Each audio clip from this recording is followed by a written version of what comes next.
November 14th is a date that most people here in southern middle Tennessee really don't have any significance to. But over in Huntington, West Virginia, that means everything in the world to the Marshall University community. On that day back in 1970, all 75 members of the football team, the coaching staff, the athletic administration, and those fans that made the trip to East Carolina perished in a plane crash that happened just shy of Tri-State Airport. One of the guys who was there during that time is Jerry Geho, who spent the last couple decades living here in Lawrenceburg. He witnessed everything that happened in the aftermath that happened within the Huntington community. The story of Marshall University football is certainly one that a lot of people can get behind. It was one where they didn't know if they were even going to have football after the 1970 season. They led a lot of things that now are just commonplace in college football, like freshmen playing. That didn't happen back in the early 1970s. Also pioneered a big movement as well. There's a lot of programs that they played from 1971 up till now that don't exist. Marshall University still does. They've got national championships, bowl wins, conference championships, All-Americans, and even a Pro Football Hall of Famer to their name during that time. Jerry Geho got a chance to witness that from the ground up. Unfortunately, Jerry is no longer with us. He went to go be with his brothers, his friends, and all the 75 sons of Marshall just a few days ago. This is the conversation that we had with Jerry just a year ago over on X Sports Live. It will be our tradition from here on out on the X Sports Network to show this interview with you, just to help you realize what a great college football tradition that they have in Huntington, West Virginia, and that's someone who spent several years in his life and experience right here in Lawrenceburg. A special guest with us here. His name is Jerry Geho. Now, I bet you're wondering why Jerry is here. Well, there's a big anniversary. It's about to come up over from my neck of the woods in Huntington, West Virginia. November 14th, 1970. Now, it's next week. But the football team of Marshall is honoring the victims this week because it's the closest home game to the plane crash. But for those who don't know, Marshall University was coming back from a game at East Carolina. On the way back, the plane crashed, killing all 575 members. To this date, it is the biggest single tragedy in American sports history. And though it was an unfortunate tragedy, the story of Marshall doesn't end there. Obviously, they built up. People know who they are. They've had Heisman Trophy finalists. They've had Pro Football Hall of Famers. So clearly, the program has risen. But the reason Jerry is here with us today is Jerry was at Marshall at the time of the plane crash. But first, Jerry, just kind of give us a background. I mean, me and you were talking off air. We're both West Virginia natives. Yeah. He's from Wellsburg. I'm from Winfield. Just because they start with W doesn't mean we're anywhere remotely close to each other. Right. He grew up in the northern panhandle. I grew up in, I don't know, it's not southern West Virginia. Middle, yeah, central West Virginia. Hillbilly heaven. Here you go. In between Charleston and Huntington, Yeah. I'm off the interstate. Well, I mean, it's out there. It's a winding road. I've been through Wellsburg before. Right on the river. Right on the river. That's right, next to West Liberty University, which actually North Alabama's women's coach played at West Liberty. Is that right? So there's always a West Virginia connection everywhere you go. But Jerry, first, just tell us a kind of a background on you and how you ended up at Marshall. Well, I was young. I had been going to West Liberty College, and I'm not the studious type. So I was asked to leave, and I did. And with a little bit of help, I got into Marshall. And the reason I went to Marshall was for their ROTC program. Yeah. That was my main reason for going to Marshall University. Yeah. I had tried to get into the military. I put off enlisting and got in an accident, had an injury that developed problems. And so the recruiter said, if you really want to go for a career, I'd suggest you find an ROTC program, get in there and go through that. So I looked up, and there was Marshall, and there's where I went. Yeah. And when I got there, it was a great school. Now, when I went there, Marshall was a party school. Wasn't much on football. It was just a good time for a party, and that's the honest truth. Perry Moss was there as coach, and then Rick Tolley came in later. Mm-hmm. But I think the greatest thing about Marshall was the spirit that they had. Mm-hmm. It was there when I got there, and then after the tragedy, it really cranked up. I worked for Gay Broadcasting, Connie B. Gay Broadcasting, and I was the news bureau chief for Huntington, Ashland, in Ironton, Ohio. And in the process of that, I paid all my attention to my ROTC classes, not so much the other classes. And I worked at the radio station, and they put me into the news department, and ended up actually doing the news bureau out of Huntington. And I did a lot of ABC news feeder, and the reason I did that, it was more lucrative to do by story than it was on their salary. So it was a good experience. I was a journalism major at Marshall, and I was asked to go and do the story for the away game. It's kind of like an award for, being faithful as a student or for whatever. And but the problem come up. I had a couple roommates, and one of them bet the horses, and he was in charge of the rent money that month. And he bet it to win instead of to show. So even though I had a free ticket, he didn't have the money for his. I didn't have money for expenses. So I gave my ticket to a very good friend of mine who perished on the flight. But so that's the reason I wasn't on the flight. Yeah. So obviously you're in Huntington when it happened. Yes. You could have been in Greenville and on your way back to Huntington. Just what was your reaction? What was the reaction for those on campus and within the community? Well, we were moving that day. Like I said, we had to move apartments. And we had just finished moving. Usually a lot of guys would come home from the game and they would come over to our place because my roommates were all phys ed majors. And we were listening to the radio, and they announced that there had been a plane crash at Tri-State Airport. And my roommate and I looked at each other, the three of us looked at each other and said, man, that's not good because no flights come in there at night. And the only flight we knew coming in was the football team. And then we started hearing sirens. And I had already taken off from work, and my family thought I'd gone to the game. And so I headed down to the news bureau, the TV station and the radio station. And I actually, to get word to my parents that I wasn't on the plane, they had to take a line through New York back to West Virginia to my neighbors so they could tell my mom and dad I wasn't on the plane because they thought I was gone. That's before cell phones. So it was a state of shock. I mean, it was, it's 53 years this year. I can close my eyes and pause for a moment, and I can go back to where I was, what things smelled like, where we were standing. It's all there every year. And I lost some business people that I knew pretty well that owned clothing stores and car dealership, because in broadcasting I was dealing with them a lot. But it was a really tragic situation because nobody was prepared for it. Back then they didn't bring counselors in. And people were literally sitting on the curbs just crying, brokenhearted. And it was a day that you never forget if you were there. Did you know a lot of the guys who were on the flight personally? Yeah, I knew 7 or 8 of them pretty well. Went and had a lot of classes with them. Were friends of my roommates especially, because they were football players.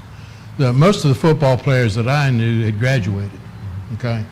And one that I was close friend, Ron Mikulogic, went to the Canadian Football League and didn't do his senior year at Marshall, and or he'd have been on the plane. But outside of that, most of mine were people in the community that I knew. I went back up to the memorial about 10 years ago. It's the first I'd been there, and it was a very I can't even tell you I don't have a word to describe it. It was a different world for me for about an hour. As I went and I saw the names and people that I knew and remembered, and thought about, gee, here I am, where would they have been 40 years later? But it was definitely an experience that I hope nobody has to go through. And it was a tough time. I've interviewed and talked to a lot of people, in my time in covering Marshall, working in West Virginia, and just from being from that area. They said it was one funeral after another. Yes. People were going to funerals for days. Dr. Dedman, who was the acting president at the time, I had done news articles with him. That was right after the Kent State shootings, and they'd burned the buildings at Marshall and some other stuff. And I'd done a lot of reporting with the National Guard. And I got to know Dr. Dedman pretty well. And I was coming through town in the middle of the night, and he was sitting on a park bench. there by the old main. And Carl went up and sat down and talked to him. And he said, this is unbelievable. Yeah. He went to every funeral. He went to every funeral, Yeah. Met with every family. He was exhausted. Yeah. But it put a real strain on the administration. Yeah. But I want to tell you, Ken Jones, who was a sportscaster, Ken was killed in that also, Right. in Channel 13. And I'd worked at 13 some, Yeah. along with the broadcasting job. And it was hard for everywhere. Everywhere was affected. You know, the movie, someone asked me, how close was the movie? It was pretty close. There, I mean, the restaurant didn't really exist. Right. The guy didn't own a steel mill. I knew all the cheerleaders, you know, knew them well. A lot of their stories were pretty accurate. But I would have to say, as far as knowing what happened and what they put out for people to hear, pretty accurate movie. Yeah, the pain and the sorrow, and also kind of the rebirth. And you were there for that. There was a big controversy on whether or not they're going to bring it back. How do you bring it back? Just walk everybody through. You know, Marshall didn't take any years off. You know, they have one game remaining against Ohio University. They made a pretty cool, touching tribute where they kicked the ball off and forfeited the game. So Marshall does have credit for that win, officially or unofficially, however you want to put it. But they didn't take any time off. They were playing football the very next year. Just tell everybody what that process was like. Well, that was the conversation on campus was, we won't have a football team. Right. And, you know, the boosters were about halfway divided. Half wanted it and half didn't. Yeah. They lost a lot of boosters on that crash. Yeah. Hez Ward was a big one. Merle Rawson was a big one. And they were the driving force in the boosters. So those voices were gone. And the other ones were, I think, dealing out of guilt, saying, we need to it needs to end the football program. We'll focus on basketball, which was a big sport there. Yeah. And football had never really gained a foothold. I mean, I'll be perfectly honest with you. I mean, it was a party school, and a football game was an after party deal. It was more of a basketball school. Yeah. They were really good at basketball. Yeah, you don't try to drive down Fifth Avenue in Huntington when there's a basketball game on. Yeah. You better go down side street, or you're going to end up in a mess. The old field house. Yeah, the old field house. Yeah, it's a great place. There. And I think what happened though and I left in the spring of '71. Yeah. Okay. I was supposed to have gone to Indian Town Gap for the ROTC for my commission, and I was permanently disqualified, and I said, well, I'm going to Nashville. So I went and withdrew, and that's when I came south. But a lot of good memories at Marshall, a lot of traumatic ones. Yeah. The guy that I gave my ticket to had just gotten married the Saturday before. And I didn't know until the movie come out, and I got some information and an inquiry about the movie, why I wasn't on the plane and this and that and the other. I found out later that Gary George went as a scorekeeper. Yeah. So even if he had not gone just to write the story, he would have been there anyway. Okay. Now, did that help me much? Well, I lost a great friend. Yeah. But, you know, at least I had felt there for a number of years like, you know, he took my place. Yeah. And, you know, you hear about survivor's guilt, had some of that. Yeah. But all in all, I look back at Marshall very fondly. Yeah. It was a great school, great people. Outside of that experience, it was a phenomenal 2 years. Were you there when they beat Xavier on that first game? I mean, I know they played Moorhead first on the road, but that first game back home and that, the infamous game that everyone has seen in the movie. And no, I left in the spring of '71. Left in the spring. Okay. So that game would have been the fall of the '71. I left right after they'd called the coach. Okay. That's that was the week I left because I covered the news story on that. You know, and then I was gone. Yeah. So how much have you kept up with Marshall since that time? And well, they blew it open after that. You know, I think there was some resolve that came to those that stuck it out for the football. Right. I think they had to dig in and prove a point. Yeah. And I think there was enough muscle in that that they wouldn't quit. Yeah. And I think that's what made the difference. Yeah. That and the coach, they thought he was half crazy at the time. I guess maybe he was, but he was a bold rascal. You know, he would do stuff that a normal human being wouldn't do. And I think I didn't know that much about him because I only covered one or two things. But I would say just the movie, the guy did a halfway decent job of showing his zeal for, let's get this done. However we got to do it, let's get it done.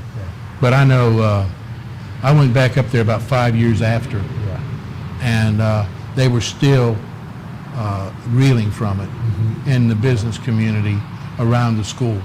Most of the students were now gone that had been there. You know, there was some faculty there, but I don't know if they would ever really get over it. I think it's always there. And with the memorial, they shut it down on the 14th for the winter, and then they kick it back up in the fall.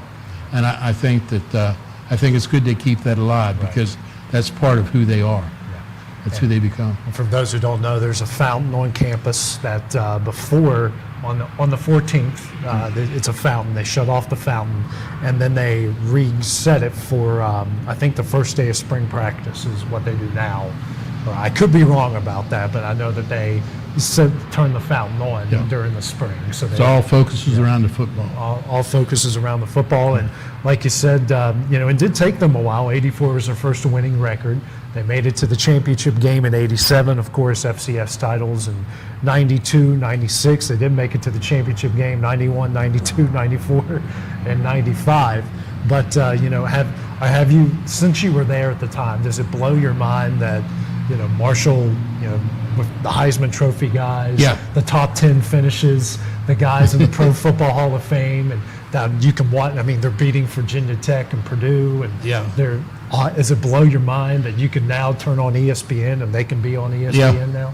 You know, the whole football thing blew my mind because I saw it when it was nothing, and then saw it go through, like you said, the worst sports tragedy. You know, 2 weeks before that, a plane had crashed. Had 14 players on it from out in the Midwest. Oklahoma State. And, you know, I remember we were moving stuff, and they had a guy who was on the plane saying, does it make you nervous traveling with a football team in light of this athletic tragedy? He goes, this place has never had this plane never had a crash. And I looked over my roommate, I said, I don't know, man, I wouldn't say that if I was him. Little did I know that, you know, 8 hours later that we'd be going through what we did. I do know that the night of the crash, when I was down at the news center, ABC called for me to go do a live report, and the reporters from the TV station and the other radio station said, Jerry, you don't want to go out there. We've been there. This one guy was having a rough time with it. He said, here's the information. And so I gave the information, and I gave the reporter's name that gathered it, you know. And I said, they advised me not to go out there, and I'm just not going to go. So I didn't go out to the crash site. And I'm glad to this day I didn't, because Vince, the other reporter, he had a lot of issues from that. Apparently it was quite a traumatic scene. It's crazy. I mean, I think it's now 19 programs that Marshall has faced from then to now that don't have football anymore. And here they are. They lost their football team, coaches. You know, Gene Morehouse, the broadcaster, I've gotten to know his son Keith through over the years, who still over at Channel 3, phenomenal guy, phenomenal broadcaster. And it's just crazy to see what Marshall is now, that they're one of the top, they're Division I, they're a top program. You know, when you see that block him on the side of the helmet, you're in for a dogfight. You know, and sports seem to take a hold in Marshall. I was with WTCR and WVQM. That's who I was with. And Mike Tussey, who went by Mike Todd, he became the voice for the football team. And he was there through all that. Quite a guy. But I think that it left a mark on a lot of people.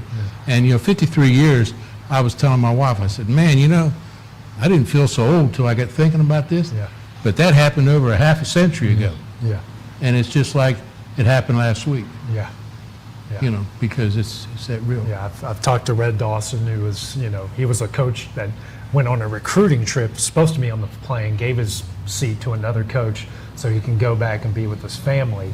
I've talked with him several times, and you know, he never coached after that next year. He's still pretty affected by it. And now we have guys who are on the Young Thundering Herd who are dying off, But it's like you said, you go in that community, there's a reminder of it. Like this week, they're wearing the black helmets. They're going to wear 75 on the side. They have the logo with the logo that they wore at the time, and the middle stripe on the helmets has every name of all of the 75 on the helmets. Just how touching is it for you knowing how much now today's teams, it started when Doc Holliday was there as the coach, because he was from Hurricane. He was at West Virginia at the time when that happened. How much does, seeing what they've done, how touching is it now that now even today's generation is honoring that team? I think it's very fitting. Yeah. I think there was more than human death Right. in that tragedy. There was the school spirit. There was the school vision. All that had to be redefined. Yeah. When I left Marshall, they didn't know who they were. Yeah. And it was put together in just a few years. And there were some dynamic leaders, and Dr. Dedman was one of them. Yeah. He stood in there strong for Marshall. And just being the interim president, he really had a lot dumped on him. Yeah. Absolutely. But he was a dynamic guy, very quiet, soft-spoken. But when he spoke, people would listen. Yeah. And he wasn't timid, even though he appeared to be. Yeah. Trust me, he wasn't timid. Yeah, I mean, think of the things he fought for. They weren't allowing freshmen to play at the time, and he went and fought. Marshall was one of the first teams that ever got to play freshmen because they had to. They had to get somebody to play. But when I talk about Marshall, and again, I grew up in the area, and you went there, so you understand this. Tennessee has a lot of great traditions. Alabama has a lot of great traditions. West Virginia has a lot of great traditions, but nobody has what Marshall has. Right. And that's that fighting spirit. There's the We Are Marshall chant. That didn't happen until the 80s. I understand that, but just explain to people, Marshall's kind of a foreign concept to most people in this area. It's all SEC and all that sort of stuff, but just explain to everyone that's watching just that tradition that Marshall has and why it's such a special place. Well, they didn't have We Are Marshall. Yeah. But they had Marshall. Right. And they would just chant Marshall, Marshall. Okay? I think people, when this tragedy hit, they had to decide who they were. They had to decide what they were going to do to either put it to rest or move it forward. Yeah. And once they made the decision to move it forward, I didn't know many people involved in that struggle over the years, but I do know that a lot of people paid a big price to move it forward. Right. Dedman lost his job. I mean, there was a lot of stuff that went on in the politics of it, but I think the memory was, the purpose was, build the memory for these guys. Yeah. I had a handful of people that I was close to on that.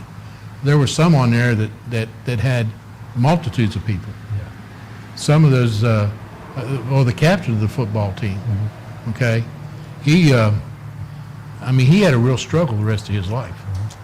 And because he had tremendous guilt. And I didn't know him personally. I knew who he was and had met him. He was around my other friends. And I was just kind of like an odd figure in that group.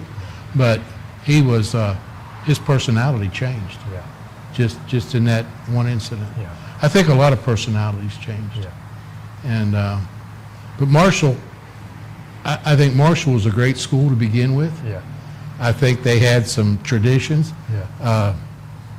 They went from being a party school, Yeah. and that's all it was for the football. Yeah. Pardon me, I was at a lot of them. But I think they had to change who they were. Right. And I think when the chant come out, "We Are Marshall," I think that came out later because they began to identify. Right. They realized we are Marshall. Yeah. Absolutely. And the alumni, there was a lot of alumni that stood up and stood in the gap. Yeah. So all I can say is that I went there. I was blessed to be able to go there. Yeah. I had a great time there. Yeah. I accomplished a lot of things personally there, Yeah. and I moved on from there. Yeah. But in my office today, I have a Marshall jacket that my kids bought me when they took me to see the movie, Yeah. when it came out, and it's a Marshall jacket, Yeah. and it's hanging there. And during the time I don't walk in and look up at that and I think, wow, Yeah. So God has a plan for everything. Right. And that didn't fit anybody's plan that was moving forward. Yeah. But I think God stepped in, and I think his plan has no doubt moved through a lot of lives over the years to make a tragedy, a sad, pathetic tragedy, count for something good somewhere. And all I can say is this: Marshall's a better school today Absolutely. than it was when I went there. I mean, academically, sports-wise, everything. Yeah. How much did that have to do with it? Well, it changed how they thought. Absolutely. And when they said we are Marshall, Yeah. you know, that means that they bought into it, took ownership, and a great school. Yeah. Absolutely. Well,